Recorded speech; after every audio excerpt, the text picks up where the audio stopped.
Despite a cooling of trade tensions, at least today, some farmers are nervous. Aditi Roy has the story from the Heartland.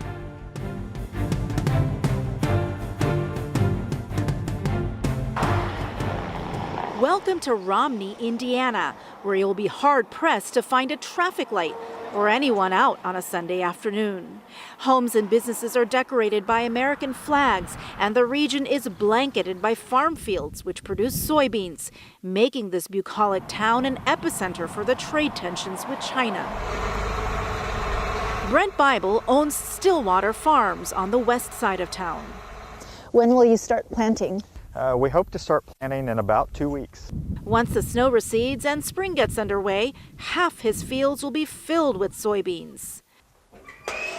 Essentially, this is one of the bins that we store our soybeans in. But he's rethinking his crop plan amid chatter about China lowering its soybean imports from the U.S. to retaliate against U.S. tariffs. It's frustrating to think about the government can affect policy that's going to negatively impact our price. It's the difference between a profit for the year and a loss for the year.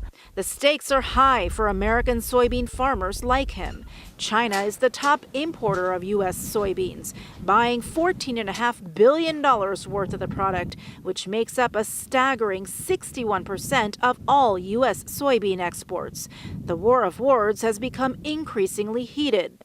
Just over the weekend, China's former finance minister reportedly told a public audience, "If I were in the government, I would hit soybeans first." And U.S. agricultural groups like the American Farm Bureau Federation are speaking out too, saying farm income across commodities has fallen by about 50% over the past 4 years. Retaliation in the trade arena makes the outlook even worse. But some analysts who follow soybean futures aren't as worried, saying China's demand for soybeans is so large it cannot shut out U.S. supplies in the long run. That's little consolation for Bible, who's now closely monitoring events half a world away. What we see is that the ag industry, the ag economy, is very likely going to be the first casualty of the trade war. Besides soybeans, fruit, wine, and pork are some of the other agricultural products mentioned by China as possible retaliation targets. For Nightly Business Report, I'm Aditi Roy, Romney, Indiana.